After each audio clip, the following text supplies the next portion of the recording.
നമസ്കാരം. ന്യൂസ് കിച്ചണിലേക്ക് സ്വാഗതം. വോട്ടർ പട്ടികയിൽ പേരില്ലെങ്കിൽ പൗരത്വം ചോദ്യം ചെയ്യപ്പെടുമോ? സർക്കാരിൻ്റെ ക്ഷേമ പദ്ധതികൾ ലഭിക്കാതെയാവുമോ? തീവ്ര വോട്ടർ പട്ടിക പരിഷ്കരണം അതായത് SIR ആരംഭിച്ച് ഒരു വർഷം പിന്നിട്ടിട്ടും ആശങ്കകൾക്ക് അറുതിയില്ല. ടെലിഗ്രാഫ് പത്രത്തിൻ്റെ മുൻ എഡിറ്ററും മുതിർന്ന മാധ്യമപ്രവർത്തകനുമായ R രാജഗോപാലിന് വോട്ടർ പട്ടികയിൽ നിന്ന് പേര് നീക്കം ചെയ്യപ്പെട്ടതിനെ തുടർന്ന് പാസ്പോർട്ട് പുതുക്കാൻ കഴിയാതെ വന്ന സാഹചര്യം വലിയ ചർച്ചയാവുന്നതും ഈ സാഹചര്യത്തിലാണ്. പ്രതിഷേധം ശക്തമായതോടെ അധികൃതർ അദ്ദേഹത്തിന് പാസ്പോർട്ട് പുതുക്കി നൽകി തടിയൂരിയെങ്കിലും ഈ സംഭവം രാജ്യത്തിന് മുന്നിൽ നേരത്തെ ഉള്ളതും ഇപ്പോഴും പ്രസക്തവുമായ നിരവധി ചോദ്യങ്ങൾ ബാക്കി വയ്ക്കുന്നുണ്ട്. വോട്ടർ പട്ടികയിൽ പേരില്ലാതായാൽ ഒരാളുടെ പാസ്പോർട്ടും റേഷനും വരെ റദ്ദാക്കപ്പെടുമോ? SIRൽ സുപ്രീം കോടതി നിരീക്ഷണം അട്ടിമറിക്കപ്പെടുകയാണോ? കഴിഞ്ഞ 30 വർഷമായി കൊൽക്കത്തയിൽ താമസിക്കുന്ന ആളാണ് R രാജഗോപാൽ. 2005ലും 2015ലും ഇതേ മേൽവിലാസത്തിൽ അദ്ദേഹത്തിന് പാസ്പോർട്ട് അനുവദിച്ചിരുന്നു. ഇത്തവണയും അദ്ദേഹത്തിൻ്റെ വിലാസത്തിലോ തിരിച്ചറിയൽ രേഖകളിലോ യാതൊരു മാറ്റവും ഉണ്ടായിരുന്നില്ല. എന്നാൽ ഇത്തവണ പാസ്പോർട്ട് പുതുക്കാൻ അപേക്ഷിച്ചപ്പോൾ 100-ലധികം ദിവസമാണ് അപേക്ഷ തടഞ്ഞു വയ്ക്കപ്പെട്ടത്. കാരണം തിരക്കിയപ്പോഴാണ് ഞെട്ടിക്കുന്ന വിവരം പുറത്തു വരുന്നത്.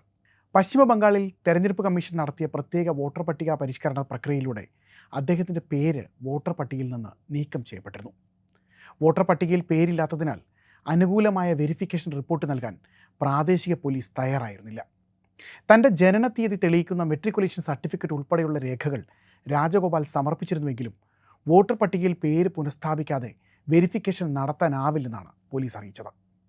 സർക്കാരിനെ പലപ്പോഴും രൂക്ഷമായി വിമർശിക്കുന്ന ഒരു മുതിർന്ന മാധ്യമപ്രവർത്തകന് നേരെ ഇത്തരം ബ്യൂറോക്രാറ്റിക് സമ്മർദ്ദങ്ങൾ ഉണ്ടാകുന്നത് ആസൂത്രിതമാണോ എന്നാണ് സംശയമുയർന്നത്. എഡിറ്റേഴ്സ് ഗിൽഡും പ്രസ് ക്ലബ് ഓഫ് ഇന്ത്യയും ഉൾപ്പെടെയുള്ളവർ ഇതിനകം ഈ ആശങ്ക ഉയർത്തിയിട്ടുണ്ട്.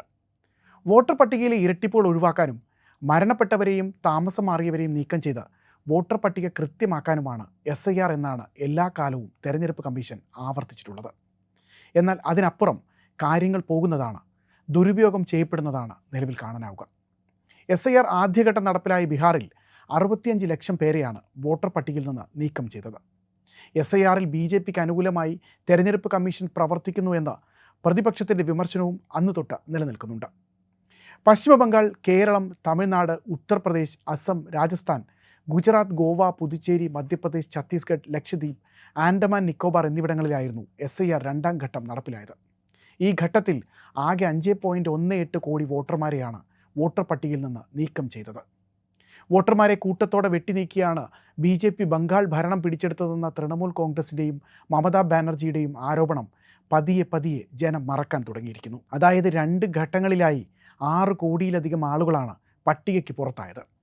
ഇവരിൽ മരിച്ചവരായി കണ്ടെത്തി ഒഴിവാക്കിയത് 66,88,632 പേരെ മാത്രമാണ്. വോട്ടർ പട്ടിക പുതുക്കൽ വോട്ടവകാശവുമായി മാത്രം ബന്ധപ്പെട്ടതാണെന്നും പൗരത്വം നിർണ്ണയിക്കാനുള്ള മാനദണ്ഡമല്ലെന്നും നേരത്തെ സുപ്രീം കോടതി വ്യക്തമാക്കിയിട്ടുള്ളതാണ്. എങ്കിലും പല സംസ്ഥാനങ്ങളിലും അതങ്ങനെയായി മാറുന്നുവോ എന്ന് ആശങ്ക ജനിപ്പിക്കുന്നതാണ് നിലവിലുണ്ടാകുന്ന സംഭവങ്ങൾ. എല്ലാ സംസ്ഥാനങ്ങളിലും SIRൻ്റെ അടിസ്ഥാന ചട്ടങ്ങൾ കേന്ദ്ര തെരഞ്ഞെടുപ്പ് കമ്മീഷൻ്റേത് തന്നെയാണ്. വോട്ടർ പട്ടികയിൽ പേര് നിലനിർത്താൻ സമർപ്പിക്കേണ്ട 11 തിരിച്ചറിയൽ രേഖകളുടെ പട്ടിക സുപ്രീം കോടതിയും അംഗീകരിച്ചിട്ടുള്ളതാണ്. എന്നാൽ ഓരോ സംസ്ഥാനത്തെയും ജനസംഖ്യയുടെയും കുടിയേറ്റമടക്കം പ്രാദേശിക സാഹചര്യങ്ങൾക്കനുസരിച്ച് പരിശോധനാ പ്രക്രിയയിലും ഉദ്യോഗസ്ഥരുടെ സമീപനത്തിലും വലിയ വ്യത്യാസങ്ങൾ വരുന്നുണ്ടെന്നാണ് റിപ്പോർട്ടുകൾ. R രാജഗോപാലിൻ്റെ കേസെടുക്കുകയാണെങ്കിൽ അദ്ദേഹത്തിൻ്റെ രേഖകൾ പരിശോധിച്ചത് ബംഗ്ലാദേശ്, പാകിസ്ഥാൻ, നേപ്പാൾ ഒഴികെയുള്ള രാജ്യങ്ങളിലെ പൗരരുടെ രജിസ്ട്രേഷനും നാടുകടത്തലും കൈകാര്യം ചെയ്യുന്ന സെക്യൂരിറ്റി കൺട്രോൾ ഓർഗനൈസേഷനാണെന്നടക്കം റിപ്പോർട്ടുകൾ ഇതിനകം പുറത്തു വന്നിട്ടുണ്ട്.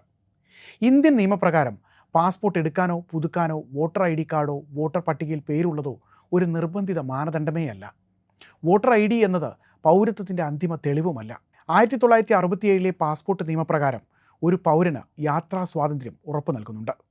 താഴെത്തട്ടിലുള്ള പോലീസ് സംവിധാനവും ബ്യൂറോക്രസിയും കൈകോർക്കുന്നതോടെ SIR ഡാറ്റ എങ്ങനെ ദുരുപയോഗം ചെയ്യപ്പെടാമെന്നാണ് രാജഗോപാലിന് നേരിട്ട പ്രതിസന്ധി വ്യക്തമാക്കുന്നത്. വോട്ടർ പട്ടികയിൽ നിന്ന് സാങ്കേതിക കാരണങ്ങൾ കൊണ്ടുപോലും നീക്കം ചെയ്യപ്പെട്ടാൽ ഒരാൾ ഇന്ത്യക്കാരനല്ല എന്ന രീതിയിലുള്ള വികലമായ വ്യാഖ്യാനങ്ങളാണ് ഉദ്യോഗസ്ഥർ നടത്തുന്നത്. ഇത് കടുത്ത നിയമലംഘനങ്ങളിലേക്കാണ് വഴി തുറക്കുന്നതെന്നാണ് ആക്ഷേപമുയരുന്നത്. വോട്ടർ പട്ടികയിൽ പേരില്ലാതാവുന്നത് കേവലം വോട്ട് ചെയ്യാനുള്ള അവകാശം നഷ്ടപ്പെടുന്നതിൽ മാത്രം ഒതുങ്ങുന്നില്ല. പല സംസ്ഥാനങ്ങളിലും വോട്ടർ പട്ടികയിൽ വിവരങ്ങൾ സംസ്ഥാനങ്ങളുടെ സാമൂഹ്യ സുരക്ഷാ പദ്ധതികളുമായി ലിങ്ക് ചെയ്യാൻ തുടങ്ങിയിരിക്കുകയാണ്. ഇതിൻ്റെ ഫലമായി SIR പ്രക്രിയയിലൂടെ വോട്ടർ പട്ടികയ്ക്ക് പുറത്തായ ലക്ഷക്കണക്കിന് പാവപ്പെട്ട സാധാരണക്കാർക്ക് റേഷനും പെൻഷനും അടക്കം സർക്കാർ ആനുകൂല്യങ്ങളും അടിസ്ഥാന സേവനങ്ങളും നിഷേധിക്കപ്പെടുന്ന ഭീതിജനകമായ സാഹചര്യമാണ് നിലവിലുള്ളത്. വോട്ടർ പട്ടികയിൽ നിന്ന് പുറത്താക്കപ്പെട്ടവരെ ക്ഷേമ പദ്ധതികളിൽ നിന്ന് ഒഴിവാക്കുമെന്ന് പശ്ചിമ ബംഗാളിലെയും ബീഹാറിലെയും BJP സർക്കാരുകൾ ഇതിനകം പ്രഖ്യാപിച്ചിട്ടുണ്ട്. സംസ്ഥാനത്തെ ഒരു ക്ഷേമ പദ്ധതിക്കും മരിച്ചവരോ അനധികൃത നുഴഞ്ഞുകയറ്റക്കാരോ ഇന്ത്യക്കാരനല്ലാത്തവരോ അർഹരല്ലെന്നായിരുന്നു ബംഗാൾ മുഖ്യമന്ത്രി സുവേന്ദു അധികാരിയുടെ വാക്കുകൾ. നോക്കൂ, എത്ര സമർത്ഥമായാണ് SIRൽ ഊന്നി ഒരു സർക്കാർ പൗരന്മാർക്കിടയിൽ വിദേശികളെയും നുഴഞ്ഞുകയറ്റക്കാരെയും സൃഷ്ടിക്കുന്നത്, അന്നം മുടക്കുന്നത്. ബീഹാറിൽ റേഷൻ ഉൾപ്പെടെയുള്ള എല്ലാ പദ്ധതികളിൽ നിന്നും SIRൽ പേരില്ലാത്തവരെ ഒഴിവാക്കുമെന്ന മുഖ്യമന്ത്രി സാമ്രാട് ചൗധരിയും നിലപാടെടുത്തിട്ടുണ്ട്. ഇതേ നിലപാട് മറ്റൊരു രീതിയിൽ ആവർത്തിക്കുകയാണ് കഴിഞ്ഞ ദിവസം കർണാടക മുഖ്യമന്ത്രി DK ശിവകുമാറും ചെയ്തത്. SIR മൂന്നാം ഘട്ടം ഇപ്പോൾ രാജ്യത്ത് തുടരുന്നുണ്ട്. 16 സംസ്ഥാനങ്ങളിലും 3 കേന്ദ്രഭരണ പ്രദേശങ്ങളിലുമാണ് മൂന്നാം ഘട്ടത്തിൽ SIR നടപ്പിലാക്കുന്നത്. ആസമും സിക്കിമും മണിപ്പൂരും ബീഹാറും അടക്കം സംസ്ഥാനങ്ങളിൽ ആധാർ കാർഡ് പോലുമില്ലാത്ത ആയിരങ്ങൾക്കിടയിൽ SIR നടപ്പാകുമ്പോൾ എത്ര ആളുകളാകും സ്വന്തം മണ്ണിൽ അനധികൃത കുടിയേറ്റക്കാരാവുക? രാജഗോപാലിനെ പോലെയുള്ള ഒരാൾക്ക് മാധ്യമങ്ങളുടെയും രാഷ്ട്രീയക്കാരുടെയും ഇടപെടലിൽ പാസ്പോർട്ട് തിരികെ ലഭിച്ചേക്കാം. എന്നാൽ രേഖകളില്ലാത്തതിൻ്റെ പേരിൽ വോട്ടർ പട്ടികയിൽ നിന്നും റേഷൻ കാർഡുകളിൽ നിന്നും പുറന്തള്ളപ്പെടുന്ന കോടിക്കണക്കിന് വരുന്ന സാധാരണക്കാരായ ഇന്ത്യക്കാരുടെ അവസ്ഥ എന്താകും? അതെ, ലോകത്തെ ജനാധിപത്യത്തിൻ്റെ പൂന്തോപ്പിൽ ദരിദ്രരും പാർശ്വവൽക്കരിക്കപ്പെട്ടവരുമായ കോടിക്കണക്കിന് ആളുകൾ പട്ടികയ്ക്ക് പുറത്തിരുന്ന തങ്ങളുടെ പൗരത്വം തെളിയിക്കേണ്ട ഗതികേടിലാണ്.